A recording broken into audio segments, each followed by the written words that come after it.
पीले दांत वाली बहू। रंजना कभी ब्रश नहीं करती थी। उसे कितनी बार उसके माँ बाप ने डांटा, लेकिन उसका कोई असर उस पर होता ही नहीं था, जिस कारण से उसके दांत पीले पीले हो जाते हैं।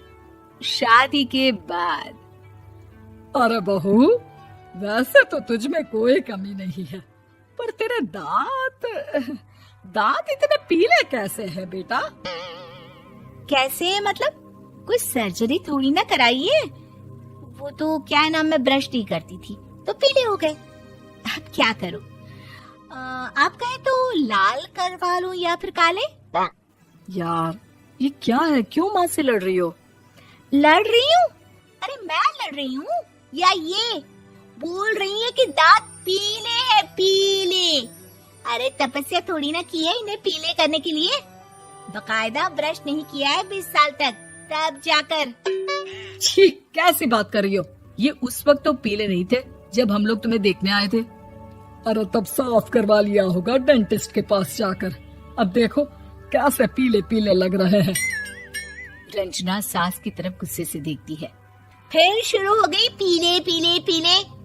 अरे पीले तो तब भी थे जब मेरे हाथ का रसगुल्ला उड़ा उड़ा कर खा रही थी और बोल रही थी, लड़की नहीं गुणों का खजाना दे रहे भाई साहब आप। खैर, अब वो लोग करते भी तो क्या करते, पीले दांत वाली बहू पल्ले पड़ी थी तो झेलना तो था ही। एक दिन कीर्तन में रंजना गाना गा रही थी। अरे कमला बहन, माँ का द्वार है, यहाँ तो सब शुद्ध होकर आते हैं, फिर अपनी बहू को ब्रश भी नहीं करवाती तुम। दूर से पीले पीले दांत भक्ति में बाधा उत्पन्न कर रहे हैं। अरे कोई 2 साल की बच्ची थोड़ी ना लेकर आई हूँ मैं बहू बनाकर। अच्छी खासी लड़की है, अरे कैसे करवाऊं ब्रश? ये तो उसे खुद करना चाहिए ना। अब माँ बाप तो इसके जैसे तैसे निपटा दिए, ये नहीं सोचा कि सास कैसे संभालेगी।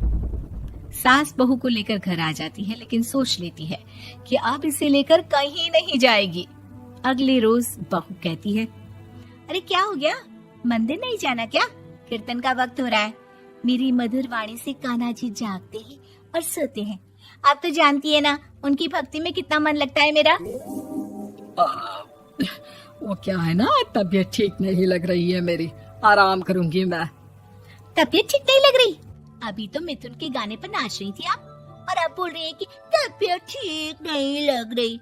अरे भक्ति में मन लगा लो सासू माँ, ऊपर जाना है, क्या मुंह दिखाओगी आप? हाँ? सास को बहू की बात पर गुस्सा आ जाता है। मैं क्या मुंह दिखाऊंगी, इसकी चिंता तो ना कर, समझी? अपने मुंह की चिंता कर, जो ये पीले पीले दांत लेकर हर जगह पहुंच जाती है। पता है लोग कितना मजाक बनाते हैं। ना जी ना, मैं नहीं जाना कहीं तेरे साथ। तो ये बात है, कोई ना, मत जाओ, मैं अपने कमरे में ही बैठकर भक्ति कर लूंगी। ऊपर वाला दांत थोड़ी ना देखता है, मन देखता है, भावना देखता है। और अरे बस बस, तू सब कुछ दिखा, बस ये सफेद चमकदार दांत ना दिखाना किसी को, है? जा यहाँ से। बहू को सास की बात का कोई फर्क नहीं पड़ता, वो तो जैसी थी वैसी ही रह जाती है। सुबह नहाकर किचन में खाना बनाना, फिर खाना खाना, कीर्तन भजन करना और सो जाना। एक दिन, माँ जी मैं सहेली के घर जा रही हूँ, शाम को लेट आऊंगी। हाँ हाँ तो जाना, मैंने कौन सा तेरी आरती करनी है घर पर बैठकर। रंजना सहेली के घर जाती है, जहाँ वो पार्टी में जाने की तैयारी कर रही होती है। अरे शिखा, कहाँ जाने की तैयारी कर रही है? मैं गलत वक्त पर आ गई क्या? अरे नहीं यार, उल्टा सही वक्त पर आ गया। मैंने ये साड़ी और ज्वेलरी निकाली है यार, शाम को इनके ऑफिस की एक पार्टी में जाना है। बताना कैसा लग रहा है ये सब? नहीं यार, इस ड्रेस के साथ तो वो वाली ज्वेलरी अच्छी लगेगी। हाँ हाँ सही बोल रही है, मैंने ध्यान ही नहीं दिया। वैसे तो हमेशा से मस्त फैशन सेंस रखती है। तो बड़ा जाती होगी ना पति के साथ पार्टी में। रंजना कुछ नहीं बोलती, बस सोचती है कि यार काश ये बात सही हो जाती, पर मैं क्यों नहीं जाती पार्टी में?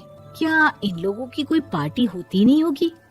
रंजना घर आती है और रात में पति से सवाल करती है, एक बात बताइए, आप मुझे किसी पार्टी में क्यों नहीं ले जाते? क्या आपकी यहाँ ऑफिस में पार्टी नहीं होती? पति बेचारा क्या कहता कि दांत पीले हैं तुम्हारे इसलिए। अरे कोई पार्टी होती नहीं हम लोगों के ऑफिस में, तो कहाँ से लेकर जाऊं?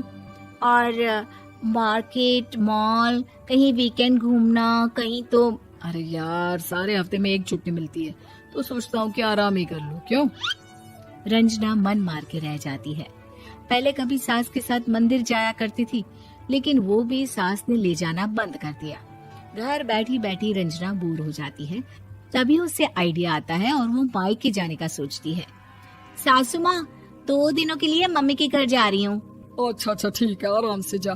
और हाँ, माँ से कुछ अच्छी आदत सीख कर आना कि कैसे शरीर के हर भाग की तरह दांतों की सफाई भी जरूरी होती है, समझी?